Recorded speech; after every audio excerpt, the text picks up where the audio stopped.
Hi, my name is Jeff from Mental Health Resource. This is StraitJacket Pod. My name's Rachel Honja, LCSW, and this is our guest, Kayla. Hey, guys. Hello. Hey. Well, thank you for coming. Yeah, thank you. So, if you could just tell us a little bit about yourself and kind of go into your story. Okay. Yeah, so I came out here the first time in 2016. I'm from Charlotte, North Carolina. Oh, okay, my parents live there. Yeah, That's cool, awesome. yeah. I'm not a fan. Oh. So yeah, I came out here originally to go to treatment back in 2016. I loved it out here. I didn't stay clean, obviously. Went back home, and I came back out here in 2022 for treatment in March, and that's when I went into treatment. And really, I've just been on this recovery journey, in and out since 2009.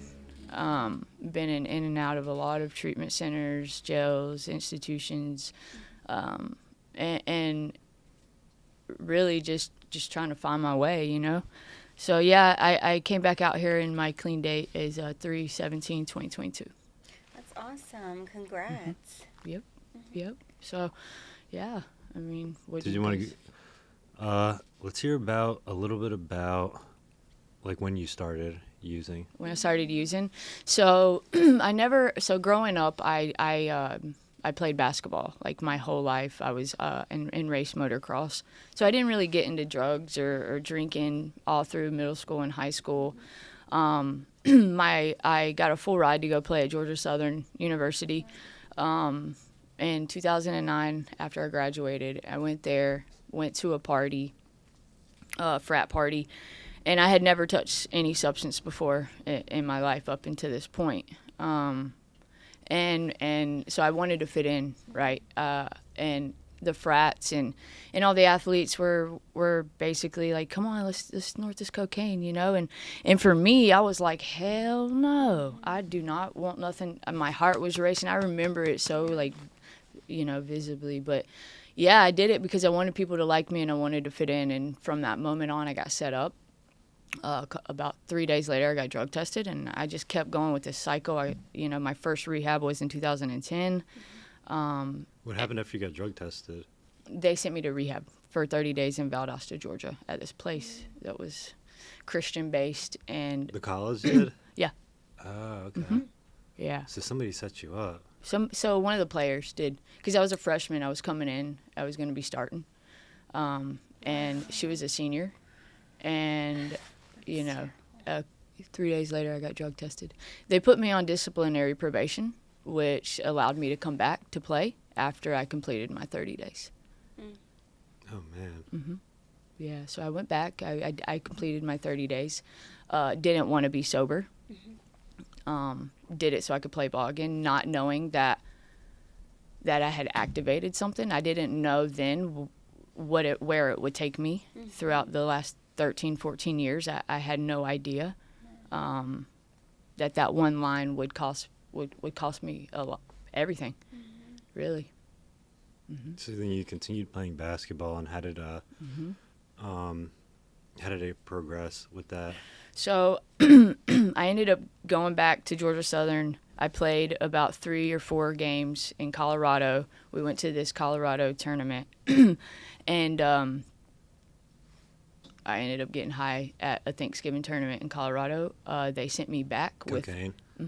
without the team, and I had lost. At that point, I was done. So I went to a JUCO in West Palm Beach called Palm Beach State. I stayed clean for a whole year there, and then I ended up signing back to Georgia State. So I went to Georgia State in Atlanta after my JUCO for 1 year, full ride, everything, right? I went there, did speed school. I did all of that for the summer. The school came around. I didn't care for school at this point. School was not. I would not have gone to college given I didn't play basketball. I wasn't into it school wise.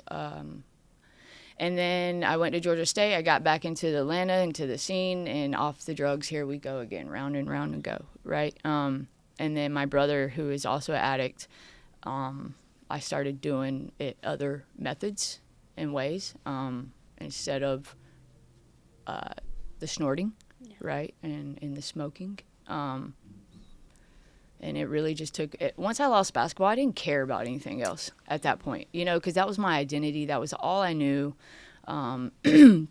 That's why I thought people really liked me, right? Like, without ball, who am I, right? And I just didn't care. And so my addiction took me really low and in some dark, homeless, My parents said, figure it out, threw me a sleeping bag and a pillow, and was like, you're not welcome here anymore.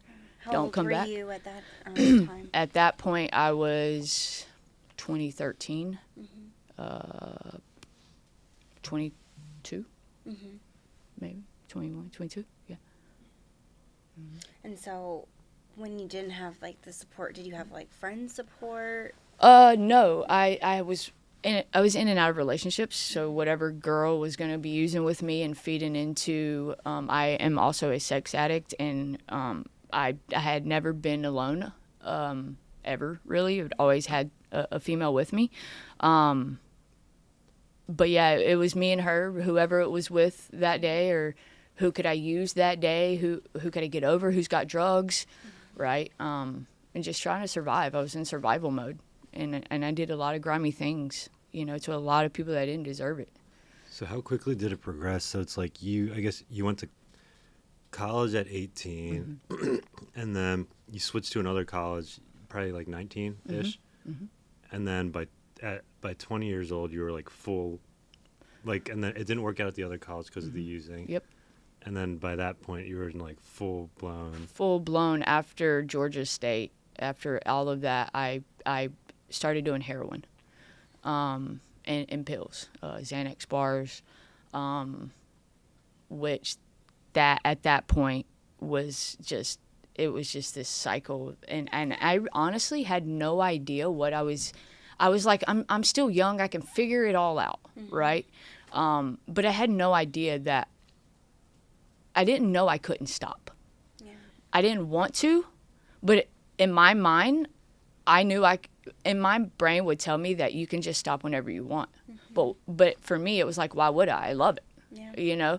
And then moving forward a year or two, the needles started to come into play. My brother. Around like 21. About 21, yeah. When was the first time you used IV? My brother shot me up, yeah, in this dude's house. And I saw him shooting up, and I was like, he didn't die, So I was curious. I wanted to do it, and he knew that, and he knew that I was going to probably do it regardless. Yeah. But in his mind, he thought that I would be safe if he did it for me, right?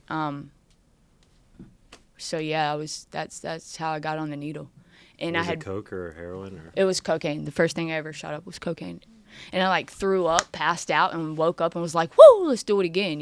Like just like looking back on that, I'm just like, wow, I had no idea the pain that I was gonna go through on this journey and the destruction I was gonna cause, and just all that. I had no idea that I couldn't stop, that I wouldn't be able to stop, right? What would you say are some of those rock bottom moments? One of the first rock bottom moments was when my mom and dad, like, there's this line in the big book, right? And it's in the doctor's opinion, and it's like, frothy emotional appeal seldom suffices, right? And what that looked like for me was looking at my mom and dad and them crying, begging me not to continue, right? And to shoot drugs, and me pretty much looking at them and be like, move, you're in my way, And it's just like no empathy, no compassion for human, and much less my own parents, right? Like, you're crying, ew, get out of my way. Like, nothing mattered to me but that drug, But I would say my bottom was that. And then my dad handing me a sleeping bag and a pillow and was like, you're not welcome back on property. And if you do come back, we will call cops. And I was just like, fuck. What happened for you to get to that point? I had stolen so many of my dad's tools, my mom's rings, jewelry, checkbooks, cash checks out and from them to me, made out to me. Um, and they had it. They you know? figured it, and then they found out. Oh, they knew. They knew. They had continued knowing. They were trying to lock up their shit. I'd break a window out. My dad chained up his truck once. I went and stole the keys. It was like chained up to this tree trunk, like this huge tree trunk, you know. And you still did. And I just gassed it, and I'd reverse it, and I'd gas it again, and it took me a few times to get it up off that tree trunk. And they had just had it, man. Like between me and my brother, because we were active at that time together before he got locked up for a while. But we were just like fire and gasoline, man. And that's what did it. I stole all their shit, you know? It's hard for a family. Yeah. I mean, I couldn't even imagine like how hard that was to actually say you're done. Like you're not coming back here. Like, I can only imagine my mom, because, like, now the relationship that I have with them is so beautiful and pure, you know? But I can only imagine, like, how difficult that was, you know? What did you do after they told you not to come back? I was with this girl, man, and I had a car. And so we slept in parking lots. We slept in the car for months. You know, and then I was like going to treatment again, right? Here we go.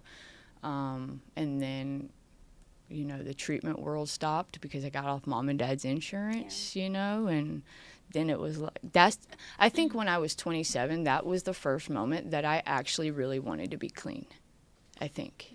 Oh, I get it, because at 26, you went off their insurance. Yeah, yeah. And I was like, oh, shit, what am I going to do now? You know? And that fear of being sick and, like, withdrawals. And it was just, like...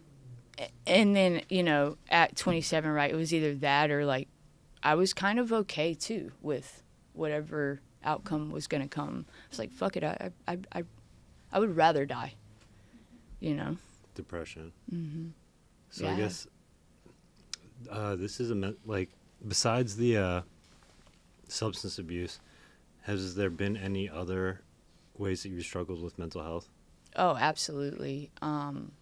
Before drugs even came into my life, or it was ever even a thing, I was 13 years old, and I grew up in Charlotte, North Carolina, where in a Southern Baptist home. And at 13, I came out gay to my family. It was really difficult. I had to go through a lot of painful stuff. And that's where I learned to put on masks and be able to become a chameleon. And that's kind of where the mental health started. Looking back and doing some work on myself, the self-hatred, the depression, the anxiety. I have ADHD really bad too, but, you know, for me it was just so dark, and I was only a kid, you know, and then not feeling the acceptance and love from the two people that's supposed to love me more than anything in the world. I think after I lost basketball, that carried over into my 20s, because I didn't even accept me. How could I? My own parents, right? So it was very confusing, and a lot of mental health played that I didn't even realize played into the part of my addiction, and like the whole coming out of me being gay. Into it, right? And all of this unfolded this time around, working and doing the steps. And what I guess that feeling, like, what were some of your coping mechanisms at that time? like when I was young. So like I guess I'm trying to see, like, how was their reaction? My parents, Yeah. when I came out gay. Yeah. Well, my dad was actually kind of cool, but he just went along with my mom just so there was no fighting. But my mom sent me to Christian Counseling Focus. I don't know if you guys know what that is, but it's fucked. So they kind of like pray the gay out of you and like send you through this like conversion and like. So you're doing that at 13, 14. 14. So then, like, They, like, you took were my being taught phones. something's wrong with you. Yeah. Like, it's a mental problem. Like, you have a mental problem, and God's gonna fix it, right? And like I believed that, you guys. Like, I was only a kid. I believed that it was wrong, and I believed that there was only one God, right? And I believed that my mom and dad had the best interest for me, and that me being gay wasn't right. You know, and I remember praying at night, so many nights, dude. God, if this is wrong, please don't make me want to be with a woman. You know, and I ended up being with a guy my sophomore year to my senior year, just so I could have a life. You know, but it was cool because that really fucked me up, like, for a long time, you know. And then, like, coming out here to Cali and understanding that there's so many gods, right? And like just so different from where I grew up and all of that. I think had I not come out here, I probably would be dead, and a drug overdose. I'm not sure, but like, I was in a really dark place. You really got conflict with yourself. Yeah, I was at conflict. Yeah. So here it gave you that love and belonging? Yeah. Or, okay, yeah. Because nobody cared. Yeah. What I looked like or who I dated. It didn't change who I was, right? But yeah, in the small town, or I guess, I don't know, Charlotte's a pretty big place. I live right outside of Charlotte, but nobody knows. Yeah, it's very Yeah. conservative, and yeah. What was it like in that, I guess, like, program? I ended How up long was it? So I would have to go like weekly, right? And so it wasn't one of those where you stay at it, but they would drop me off, they come back. I ended up throwing a chair at this dude, at the therapist guy. And I walked out and I flipped. I had anger problems because of it. Before drugs even came in, I was just an angry motherfucker because I couldn't be attracted to men, you know? And so I was so angry, and I got in a lot of fights and shit, you know, before drugs even came in. But I threw a chair at this dude, man, and I ran away from home several times, you know. But that was the last time I ever saw him. I threw a chair at him. How long were you in the program for? Probably like 3 or 4 months. Yeah. And It's a long time, it sounds like it kind of did more harm than good. Yeah, absolutely. Because then it's traumatizing. Yeah. It was, yeah, very, actually. You know, and I didn't realize how traumatizing it was until later in life. You know, I thought everybody just does. That's just what you go do. You know? Kind of, and it makes sense because your drug use started after, right, that time. So it's like a huge reason why people use is shame. And if you were taught that was shameful, I mean, that kind of makes Puts you in conflict sense. with yourself. Yeah, 100%. I mean, riddled with shame, you know? Man, that's really interesting. I don't think that we've ever had somebody on the show that has been to one of those. So, okay, then you went in at about 14, left at 15, and you were a sophomore, and that's when you said that you dated or was it junior? Sophomore. So my sophomore to my senior, and I dated a guy because they would take my phone at night. You know, I couldn't go hang out with like any of my friends. I couldn't go have sleepovers, especially if it was with a female, right? So yeah, it was. Because you almost got basically like punished for being honest. Yeah. But in my mind, I didn't even know any of this, you know, because I was in there with the same people that I was, and they were going through it, and we were just trying to get through just saying whatever we needed to say, what to be safe, and like get out of the situation.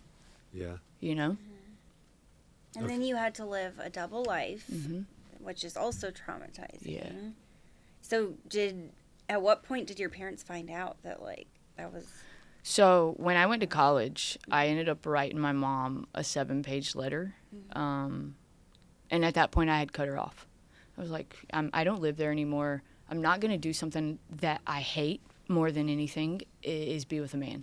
Like, I'm just not, right? And so I went, and we didn't talk for a lot of years. Me and my dad did. But we just didn't have a good relationship, man. And the only time she would come around was to watch me play at Duke, when we played at Duke or Auburn, right? Like, that's the only time that she would come around. And so I had a lot of, like, what I thought was hate in my heart for her. Looking back, I was just like very resentful. And I mean, now, dude, like, she's my best friend. She just came out here in October to stay a week with me. You know, the gifts of this program, right? How long did it take for you guys to repair your relationship? So when I really wanted to be clean was the first time was in 2018. And I detoxed on this couch, on a friend's couch. And I had 18 months, and I worked all the steps. And when I did my fist up with my sponsor, it was like, because I didn't think my mom loved me. You know, she would tell me things that, you're going to hell, I disown you, right? And when I did my fist up with my sponsor in North Carolina, it was like, you know, your mom loves you that much that she truly fears you're going to hell.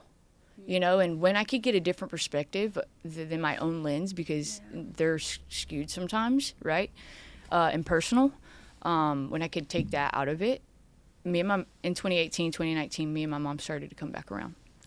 And then I would say it really kicked off probably 2020, 2021. I was getting loaded again, but she showed up for me like a mom then, you know. Is there any advice that you'd have for viewers that are potentially going through that same, I guess like the younger viewers, that are potentially going through that same situation?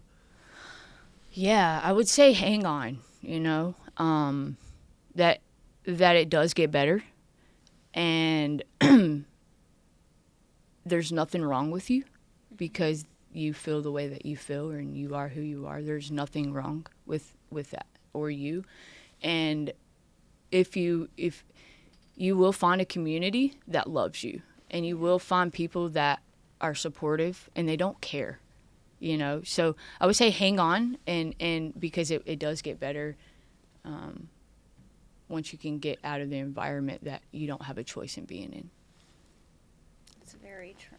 You know, because a lot of times, man, people end their life due to a lot of like the LGBTQ community in their lives before they even get out. Yeah. You know. And what about like the parents? What do you mean?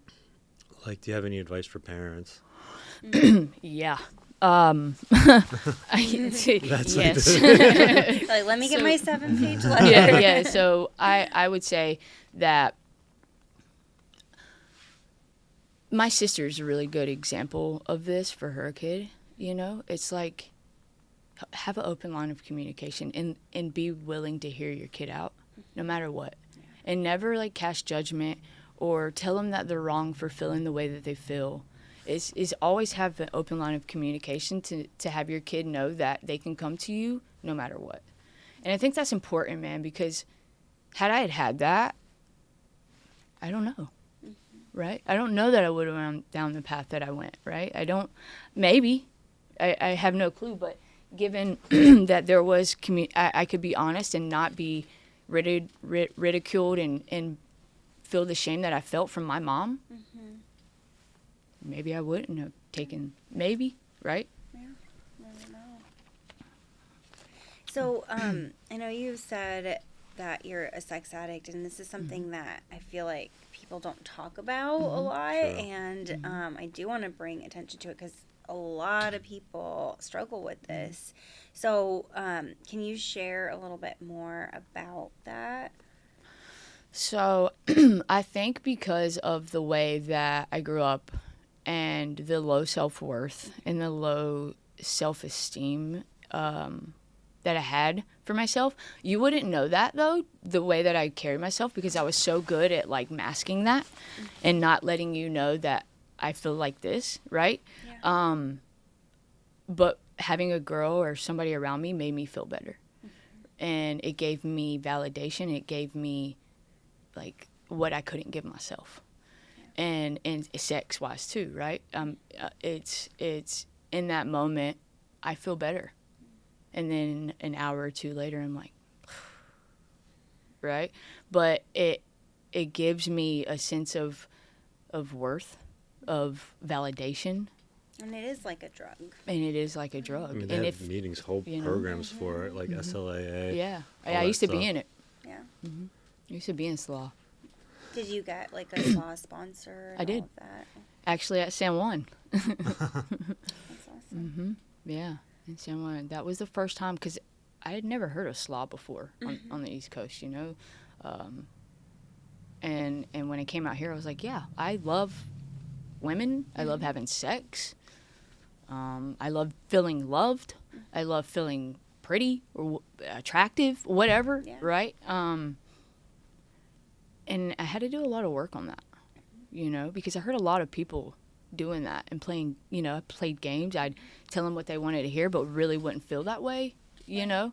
I was a very sick individual, and I used women a lot, you know, to make myself feel better because I'm selfish and self-centered. How did you work on that? The steps. Taking time for myself. Not jumping into relationships. Not playing games with women. If I want to have sex, I'm gonna tell you that, and that's all I'm looking for. Being honest, and really building up some self-esteem and self-love, you know, so that I don't have to have validation from women. I can give it to myself. When did you, I guess, realize that it was an issue? Probably. Was there like a specific moment?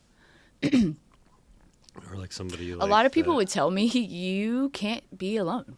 And I'd be like, yes, the fuck I can. Like, you don't know me, you know? It's just a feeling of not being happy, pretty much. Yeah, exactly. Not being happy with myself.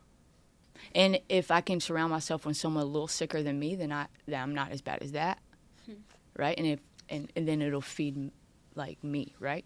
Because it's all about me when I'm doing drugs, and you know. So, like, I guess, is there any other like mental health aspects that have like played into the whole, like your story? Yeah, I would say.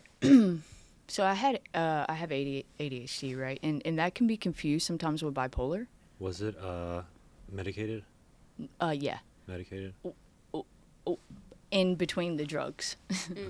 Right? So, like, if I was doing meth or fentanyl, hair, whatever, then I'm obviously not taking my meds. Right. I would have periods of 3 months, 6 months, here and there, right, that I would get back on my medications. When did you start with the medication? Or I guess, what age were you diagnosed? 16. 16? Started at 16? So they were like ADHD. I went to another doctor. The dude told me and my mom that I was bipolar. Okay. I'm not. I would be whatever. If I was, I was, right? But I'm not. I just had a lot of anger that was unresolved trauma from young, and I didn't know how to express. I didn't even know how I felt. The only thing I could show was anger, you know, and especially the way that I carry myself, right? Like, you're not gonna know that I'm hurt, that you hurt me. And so for me, identifying feelings and emotions was very difficult because I didn't know how to do that. You know? Yeah, no, definitely. I can honestly relate to that. Okay, so then I guess you were diagnosed at 16, and then 18 college, and then by about 20, you know, you were in and out of rehab constantly. Yeah. Dude, I went to this Wilmington in North Carolina. I went to the same detox 13 times in one summer. Oh my God. And my sister would take me. My sister lived in Wilmington, and there was this one time where a guy had a gun to my head for $200 that I stole a bike from a pier and rode it and woke up on his front, like right in his lawn, whatever. And my sister came and she gave him $200 and she dropped me off at the WTC, and they were like, "This is not a detox hotel, man. You're not welcome back, dude. Yeah. Like go. We can't help you, clearly, right?" But I think for me, the mental health of like the overthinking, the low self-worth, because the overthinking is the ADHD. I can spin and spin and spin and spin, and then it's real to me, and then I'm gonna run with that story, right? And it's real, and you did it, whether you didn't or not, you know. And my mental health and like affected all of my relationships, all of them, family, intimate, friends. It didn't matter. They affected them all because of the trauma, the PTSD, the mental health that I had, the depression. What helped you the most to work with those diagnoses? I ran from them a lot. And I was like, no, I'm not. Yeah. I thought I was always more fucked up than the next person. So when I got misdiagnosed with bipolar, I actually tried to get on bipolar medications, and it zonked me. Like, I was a shell of a human being, like a robot. Like, I just had no thoughts. None. And I'm like, fuck that, So it turns out that the overthinking and all, it would just create rage, man, because here we go again, right? I'm not enough again. Something's wrong with wrong with me again, just carried over, and it just kept bleeding into every relationship that I had. And then what helped you? So the therapy, or I did. I the steps? I have been in therapy. I got in a really bad motorcycle wreck in May that put me out of work and everything for 3 months of 2024, and that kind of spun me a little, But I think that I'm back now in therapy due to that, from my wreck. But I hate therapists. I found one or two that I love, and I'm running with it. But because of my experience at such a young age with a therapist, fuck them all. Yeah. But more than anything, my sponsor. Yeah. I think it's just whoever you open up to. Yeah. My sponsor and my sponsorship family and the women that I have in my life are just powerhouse women. And I hadn't experienced anything before really deep and pure until this time, of like, they really don't give a shit what I look like, what I've done, who I am. They just love me, and they just want to help. And they don't want nothing from me. And for that to happen with females was very new to me. And it gave me a sense. They started to believe in me, man, and I could feel it. And something started to shift, And my sponsor put me on, I journal day, it was 12 minutes a day, right? I had never journaled in my life. I'd never put pen to paper. I thought it was the stupidest thing and not doing it, right? But that's because I think this time, I was so hopeless, because I've been desperate so many times. People say I've got the gift of desperation, right? I've had that too many times. Desperate to not be homeless, desperate to not go to prison, desperate to, stay in a relationship, stay in it, right? I've been desperate so many times that it was just a round and round thing. But when I could really feel this last time, like that, like the gift of hopelessness, of like hoping this one will take me out, like, really, right? Or like, on the other hand, do something different. And I think that was the moment that shit started to shift for me, being really hopeless. I never knew what that felt like seemingly hopeless state of mind, right? Yeah. Because it made you be motivated. It made me not want to continue, because I know what that life is, and I stopped caring what was going to happen. I didn't give a shit, And I didn't know what was in store for me getting sober. I'd never really given myself time. I had 18 months once. But I had never given myself time to figure out who I was. What do I even like? What's my favorite color? And alone, too. I was in a 7-year relationship prior, going into this last sobriety. And I think that relationship really, looking back, helped me get where I am now. Because I never want to feel that way again, dude. And I never want to be in a relationship like that again, And so I really had to do a lot of work on, like, myself, so that I don't continue dating the same person with a different face, You value yourself enough to have that. For the first time in my life, actually, How would you say that these, because I know that you're really close to the fires that are going on right now, how would you say that they're affecting people's mental health up there? I know for me, for that whole, Like when it first started, when all the fires first started happening, I live in, I was in the heart of them all, like 6 different fires around me, right? And I'm from I'm surrounded, dude. And I'm like, scary. oh my God, I'm from the East Coast. Like, we deal with hurricanes and tropical storms, water, not fires, And I called my mom and dad crying. I was like, what do I do? I could feel it affecting me. And by affecting me, it affects people around me, and where I work, right? My school right now. I was just like, panic. Everything could potentially go Gone. up in flames. Like everything that I've worked so hard to get, my apartment, my car, my job, like all these things that I've really worked so hard to get that I've never really been able to call just mine, could be gone like that. And then what, right?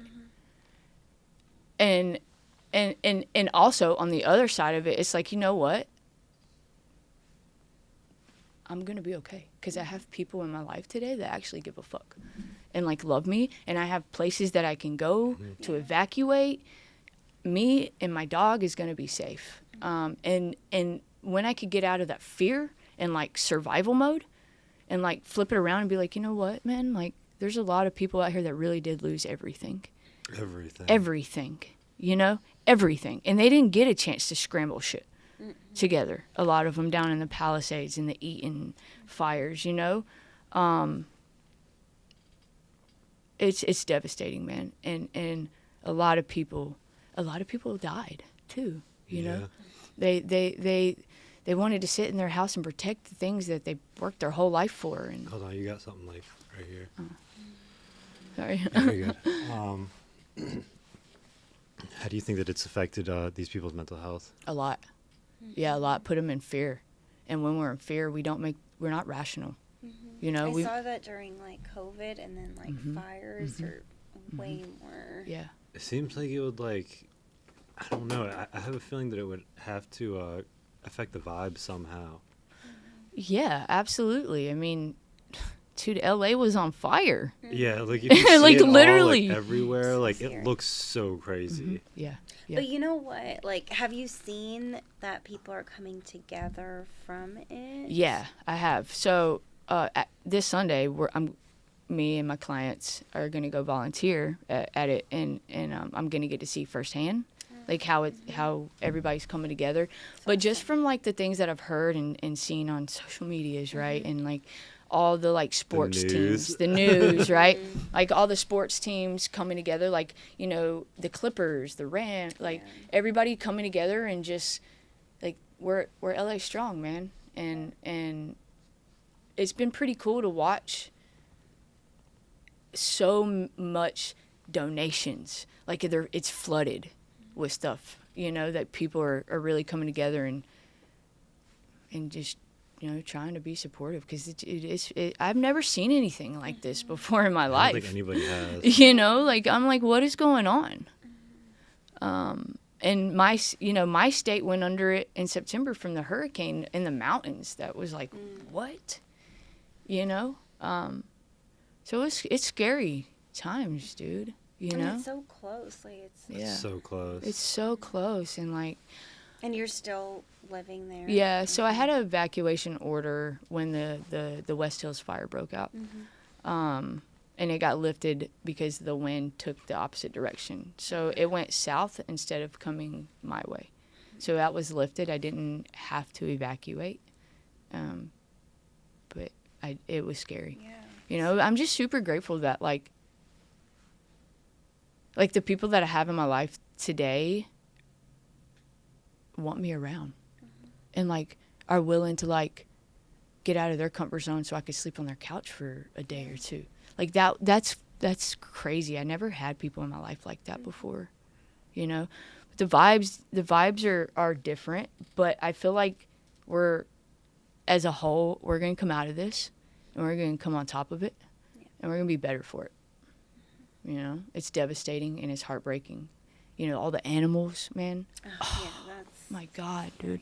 It's just sad. Everything. Everything. It's just your whole life. Yeah. And some of these people didn't have probably homeowners insurance or whatever. Yeah, from the Eaton fires over in like Pasadena area, where they took out all the like structures, man, like all the businesses and people that's lived there for 50 years, and they don't have a backup plan.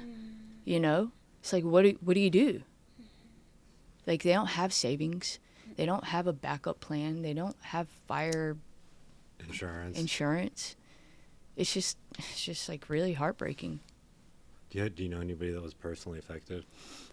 So a coworker of mine, he lives in Topanga, like in the canyon. Oh yeah.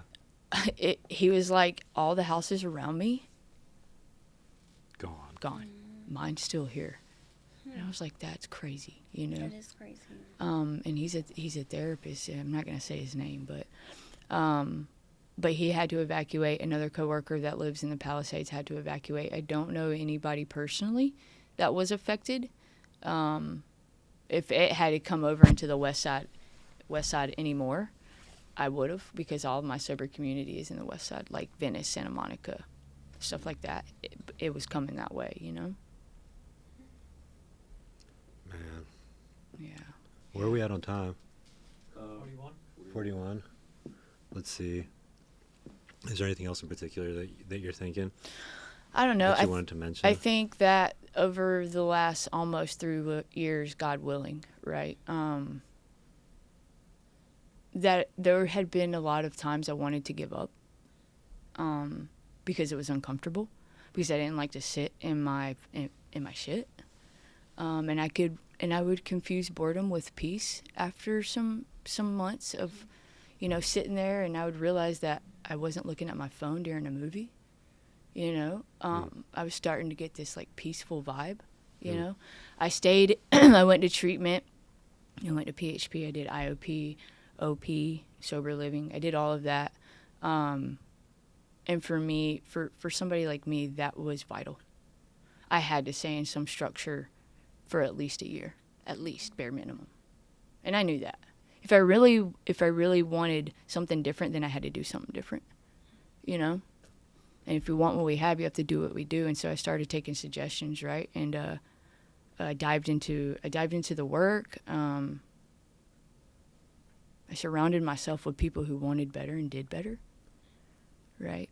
I wanted what they had. It was very uncomfortable for me. And through these past 3 years, you know, I've had a lot of family issues that have made me want to run home. But like I play the tape through, you know, and then what? I've never done this good in my life. You know, but my family's getting old, my mom and dad's getting old, and I have nieces and nephews, and I wanted to run home, and I'm so glad that I didn't, and I'm so glad that, but the most important thing for me was like finding my like tribe, you know, like. That seems to be what changed this time, is you found the right people. Yeah. I think because, all you wanted your whole life was love, belonging, acceptance. So, yeah, and I didn't get it from the person that I was supposed to get it most, you know, at that time, you know. But definitely build a community of people, because you get sober, shit still happens, dude. It actually is like a lot of life shit happens, dude. Just because we get sober doesn't mean that it's not rainbow, you know, it's always rainbows and orgasms. Shit happens, dude, you know, and had I done what I always do, I'd be high. Isolation, that was my biggest thing. And then, like, really diving into me. Like, I'd never put energy into myself, ever, you know, figuring out who I am without somebody in a substance. And then, you know, again, the community. Yeah, community. Having people believe in me and, like, knowing all the shit they knew about me, you know, and all the fucked up things that I have done, man. Some terrible things, you know, and they didn't care. And that was one of the biggest things that changed the game for me. I had arrived. like that same moment that I got with drugs, you know, like I have arrived. This feels right. And then it's like I had never felt that again, like one and done. And here we are now. And I feel like all along this was the plan. Yeah. You know, like God had a different plan than I had for myself, and I'm grateful for that because I have everybody in my life, I have positive relationships. I have a new girlfriend that is amazing, you know, healthy, Good. you know, can communicate and I can communicate, right? And just like a solid support system. So just while we have you here, just for like shorts and stuff, do you have any crazy stories that that you feel comfortable with saying? I have a lot of crazy stories. Let's go with the craziest. The craziest? Oh man, I don't remember a lot because, you know, Xanax. You're on coke and heroin and Xanax. I don't remember a lot, but I would probably say that one of the I'll give you one. I was riding in the car and I had at the time he was 8 or 9, my little nephew, and I was going to pick up some dope, and it was in this Food Line parking lot, and I had wrapped Monopoly money inside. Monopoly money? Yeah. So I had wrapped up Monopoly money in like real bills. So, and then roll, like, you know, like the real bills were on the outside. And if you go through, a couple of them were good, right? But it was Band-Aid, or not Band-Aid, it was rubber banded.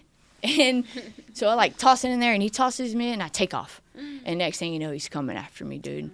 And they start trying to shoot out my the tire, like trying to spin me out, right? And they could see. And then a couple weeks later, dude was like, you didn't get shot because you had a little kid in the car, you know? And I was just like, fuck, man. Situations that we put ourselves in, you know? I remember breaking into this one gang member's house, man, and still, I couldn't get in the safe, so I took the whole fucking safe, you know? And I pushed it out the window, and I came back around, and I, like, you know what I mean? Just, like, me and my brother one time, dude, it was crazy, actually. Before he got locked up, this was, like, 2014, maybe? We had, you know, we were smoking crack and we were shooting crack and we were in this bizarre neighborhood that we had no business being in. My dad had took my car, but he let us drive an older car. And so me and my brother we were so out of it that he thought that I had taken the drugs from him. And he took the seats, everything, out of this whole car, right? 24 hours, we hadn't slept, right? 24 hours later, this Yukon, he doesn't tell me anything, dude. He tells me nothing. And me and this other homie behind trees, this Yukon comes up, this black Yukon. He starts robbing him, dude. And next thing you know, they're just guns firing off everywhere. And I'm just like ducking, dude. Me and this homie Mike, we're just ducking, running. You know what I mean? There was so many situations that like guns were shot off near me. I was walking in this PVA, this area in Asheville, North Carolina, and me and this homie were walking, dude, and I was living with this older woman at the time, and, you know, he got shot standing right next to me, dude. Like, we were just walking through the hood, man, and bop, he got shot, and I just start ducking, dude. I'm like, oh my God, this is crazy, you know? And I found myself in situations like that very often. I would rob people, you know. You know, the hotel, the Alibaba off of Alibaba and the motel right across from that. Yeah. Craziest shit happened to me, dude, there. Like, I thought I was like a kingpin. I'm like, yeah, come through. I got the dope. You know, I'm selling like, I'm selling like half a gram of shit. You know what I mean? But like, yeah, come through. You know what I mean? And I got set up, dude, and I didn't have a lot of shit on me, man, but I got set up and robbed, and the story can go a lot deeper. We all know, you know. You can go ahead. Okay. I ended up getting sexually assaulted. All the shit was taken off of me, my shoes. I woke up in a hotel room with nothing, you know, nothing. I had nothing. Like, I woke up and there was nothing or no one around, and I was just like, fuck. Yeah. You know, Alibaba, same. I got banned from there, dude. Because me and this chick, she would either get alcohol poisoning or I would overdose all the time. And just crazy shit like that would happen. Like, I can't even think of, like, all the things, because I have 14 years of using, 15 years of whatever, There's just so much things happen that, like, I know I should be here today, but there was so many close, like, God has a bigger purpose for me. I was in a motorcycle wreck in May that going down the canyons where I shouldn't have walked away from it, at all. The officer even said, you're very lucky. This doesn't happen, and I know that I should be here or else I wouldn't be, right? Yeah. People were like, I shouldn't be here. Well, you should, because you're here, but you just, like, retraining my brain into, okay, what's my purpose? And, like, keep doing the work, keep doing the work, keep being of service, keep showing up for people, and that's what I've done. And I think God, I had a big problem with God, dude. I fucking hated God, for many years. But even, like, in May, man, it was just being in the moments where it could have all ended. It's scary, sober. It's very scary. So I know I should be here. It's just a matter of what am I going to do with the time, right? Because I don't know when or it, but just making use of, like, each day, trying to. How can I be of maximum service to someone today? Because somebody took the time to do that for me. You, like, I remember you coming and getting me, dude, having nowhere to go in your car. I remember that. People showed up for me when I didn't deserve it. What I felt like I didn't. I was just very sick and lost. And so just helping the next addict or alcoholic. Because that is what ultimately helped you. Yeah. I'm in school now. If you would have told me I was going back to school, ain't no way. Hated it, bro. You laugh. But yeah, I'm starting my second semester in school, and I want to work in a male prison system. I want to be a therapist. I'm going for my LCSW. So LCSW. So you hate therapists, but you want to be. I love that. Yes, because I have this really awesome therapist right now. She's so amazing, and I know that. Keeping an open mind with it, right? I didn't always have that. I was like, fuck everybody, But this time around, dude, like I said, the hopelessness of that, like, I was willing to do whatever. But there was this one therapist, dude, and because, like, I've been in the prison system, the jails, the all this stuff, right? They don't have resources like that. It's like, where's the rehabilitation? Nothing really good. It's just like the bare bones. Bare bone. Like, where's the real rehabilitation so we don't keep reoffending? Because the problem is they, they're only making the problem worse. And so I'm going to school for that, and I'm gonna try to. I want to be a therapist in a male prison system. Is there any, advice that you would have for somebody going through? What would your advice be to your younger self? That's so crazy, because I just had to write a letter to my younger self for school.